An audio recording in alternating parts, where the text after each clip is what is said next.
Are you sitting comfortably? I ask this not to gauge your level of comfort in having to listen to me for the next 10 or 15 minutes, although as a minor health warning, the passages of Scripture that we've just heard contain an awful lot of theology for us to unpack together. So I do hope that you are sitting comfortably. Instead, I have this much better question. Are you in your comfort zone? I'm going to ask you to reflect for just a moment about whether you feel you are living your life within or outside your comfort zone.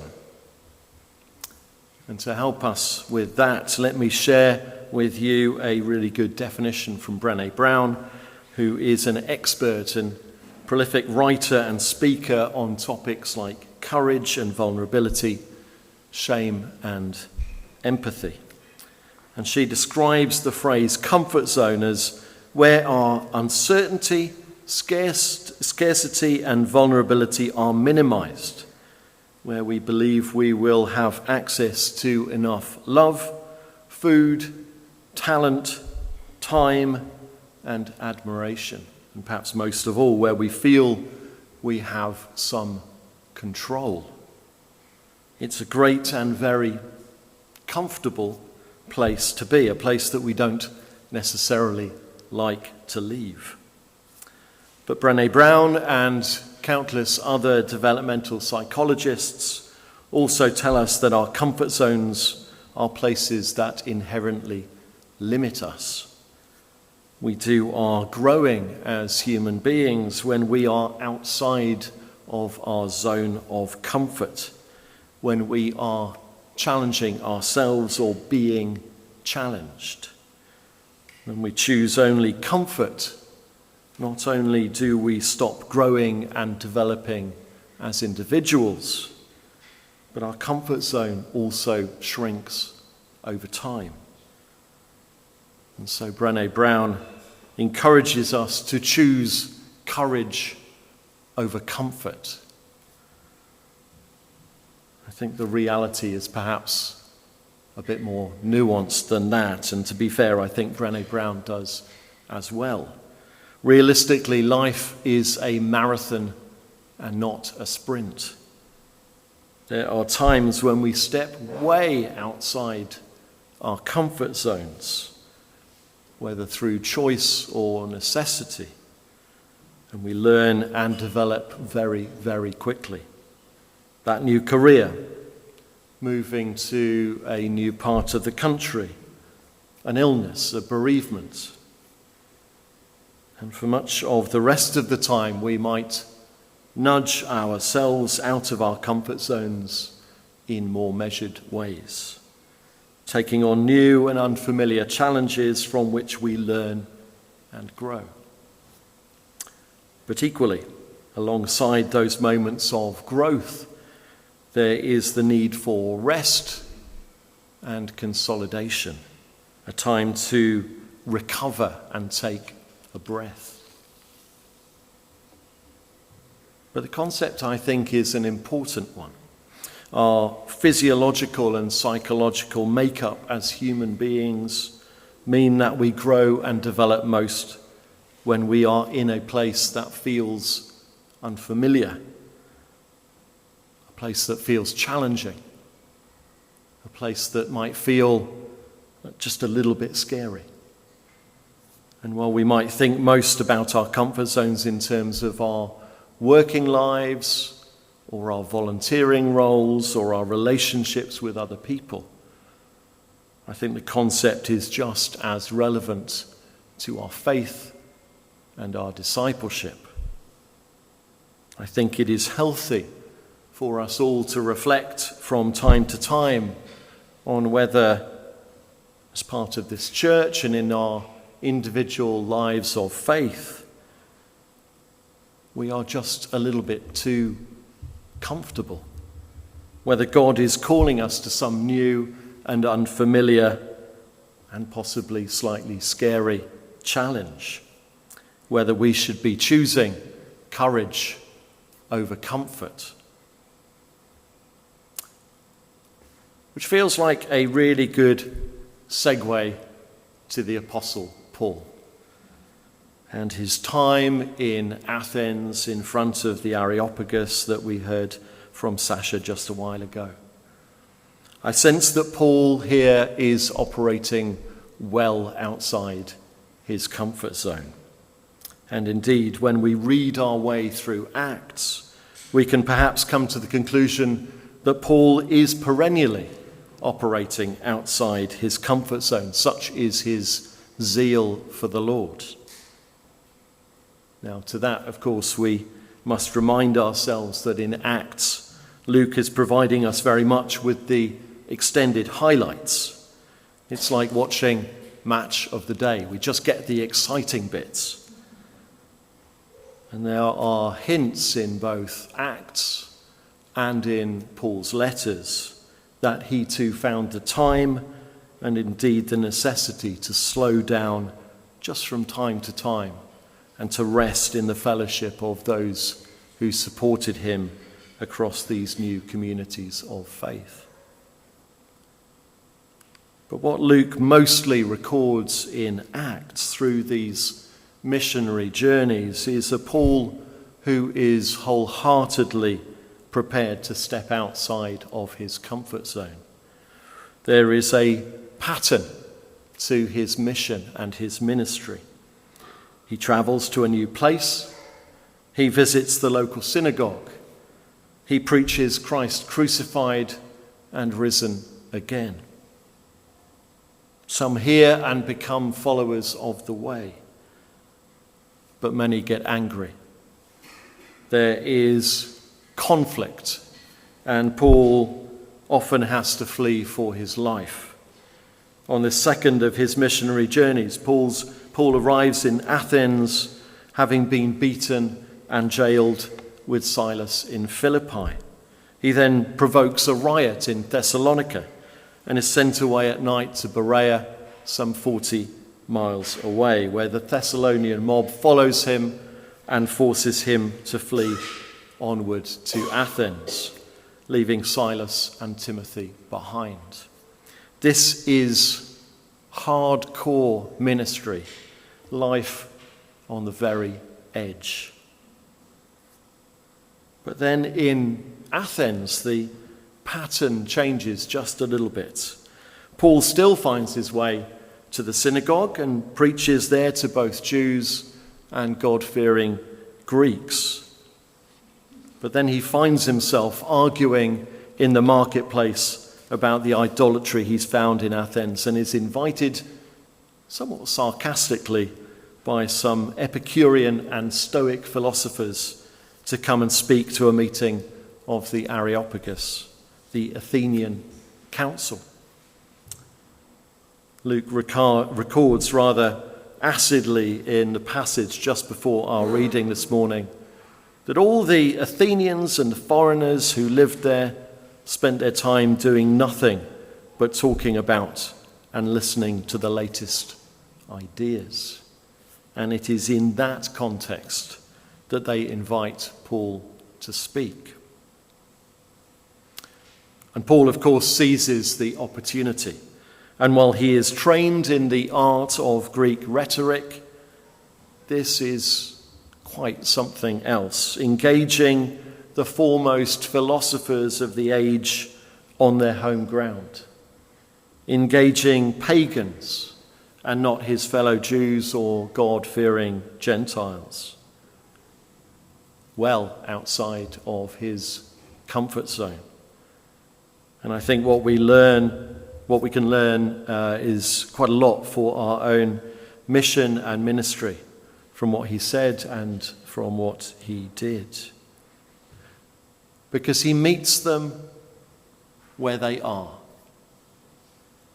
He speaks their philosophical, rhetorical language and even includes elements of Greek poetry. For in him we live and move and have our being. We are his offspring.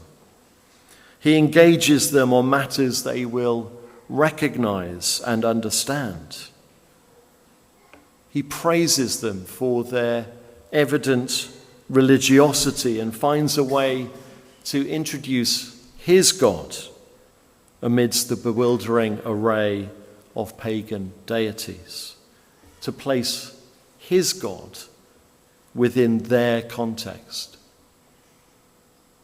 And he presents to them a living creator God, a God incapable of representation in stone or gold or silver. And only then does he present Christ crucified and resurrected. It's a wonderful example, I think, of how we can be both authentic and deeply relevant in the way that we speak to others about our faith. Meeting people where they are, speaking directly into their context. And the outcome? Well, Luke records just after the passage that we heard from Sasha that some sneered, that others asked to hear from Paul again, and that two others, Dionysius and Damaris, became followers of Christ. And of course, that's probably fairly representative of how it might go for us today as well. Not all of our conversations about Jesus will feel successful, and some will sneer. When, I wonder, was the last time that someone sneered at you for professing your faith? If people aren't sneering, then perhaps we're not trying hard enough. Perhaps we're not stepping outside of our comfort zones. Because when we do speak to others about our faith, we are, of course, never alone. As Jesus promises in this wonderful part of his farewell discourse recorded in our reading from John's Gospel, these deeply theological parting messages of Jesus for his disciples, we are equipped for conversations like these by the Holy Spirit. The Greek word here is parakletos, and it's a word that we often struggle to translate. In different places, in different translations of our Bibles, we might find the word advocate, or teacher, or helper, or comforter, or encourager. They are all, I think, slightly imperfect, and perhaps the literal translation, while it's a little bit cumbersome, gives us the best sense of the meaning. More literally, parakletos means the one who comes alongside us. For me, it's evocative of a lot of the language that we use in both church and charity pastoral contexts, of coming alongside those who need our support, of figuratively walking alongside them. And I'm reminded in that context that the word compassion comes from the Latin compati, to suffer with. We are called by Jesus to come alongside those in need, to walk with them, and yes, to suffer with them. And of course, as we do that, the Spirit comes alongside us to equip and empower and enable us, supporting us, and when we need it, suffering with us. This is the outworking of the living God that Jesus expresses so vividly to his disciples. Because I live, you also will live. I am in my Father, and you are in me, and I am in you. It's this wonderful sense of spiritual circularity and reciprocity. The Spirit is the outworking of the living Creator God, beyond any simple rendering in stone or gold or silver that Paul describes to his philosopher audience in Athens. And of course, the Spirit is the outworking of the living God that we too are called to proclaim to the world in word and in deed. Let us not be too comfortable. Amen. At 9 o'clock I said, you need to be sitting comfortably to listen to all the notices that there are. I'll try and go through them fairly swiftly. You may, I hope you do, know about our Wendover Arts Festival that happens in 2 weeks' time. The preview night is on Friday the 22nd, and then it's running all day, 23rd, 24th, 25th. And the church will be absolutely full of art from artists all over our local area. Last year, we reckon about 1,700 people came, and we made quite a bit of money for the church, which was wonderful. So we're doing it again, but we need your help. For us to benefit, we need to put something into it as well. So there are 3 main asks that I've got. One is about car parking. We're able to use the Chiltern Way car park, and we need people to help to steward that so that parking gets done in the right way and we don't have too many jams on Church Lane.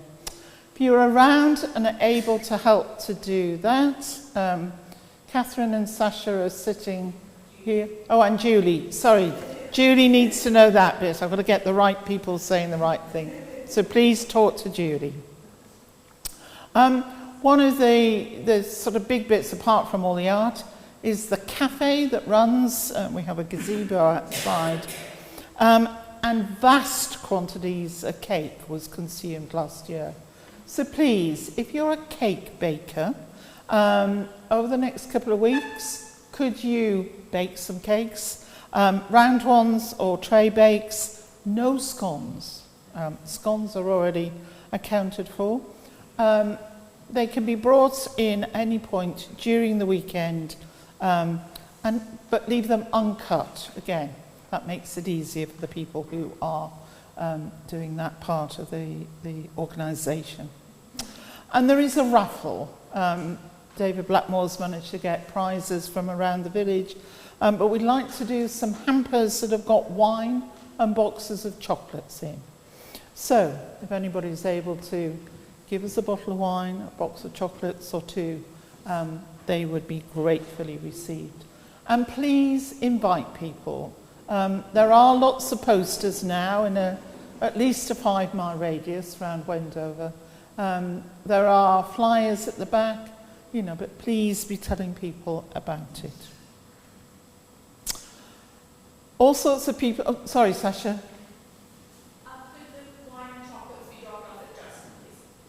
Oh, okay. Right. Okay. Right. If you have wine or boxes of chocolate, can you drop them into if you're not around in the village during the week, then please, they can come to somebody. So to do that. Lots of jobs are done by lots of people for our church.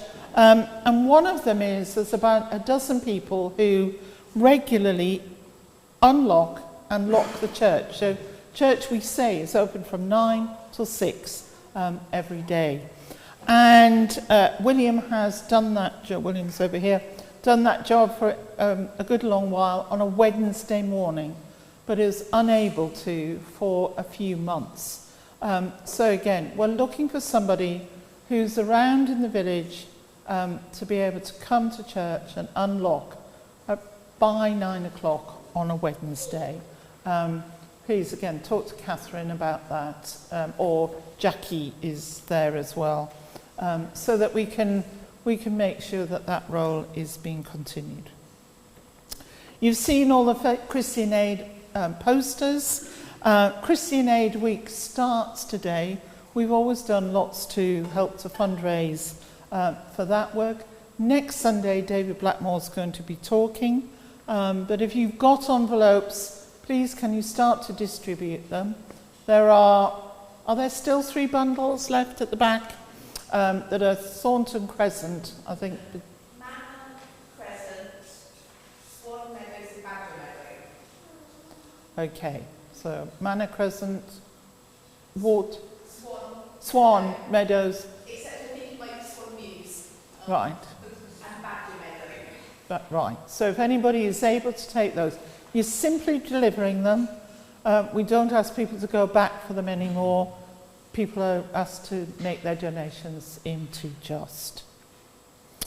And raising money for Christian Aid, next Saturday there's the Western Turville Manor House Teas, 2:30 to 5, which David and others in Western Turville run.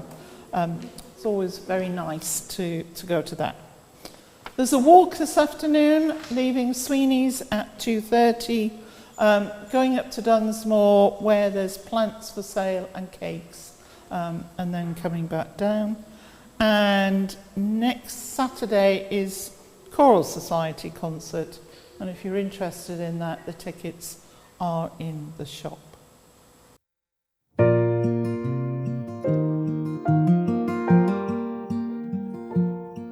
Not in comfort, but in courage, we are asked to find our ground. Leaving sculpted stone and story for the spaces you are found. One who walks with us, beside us, known in breath and sight and sound. Not in triumph, but in trusting hallowed earth on common ground.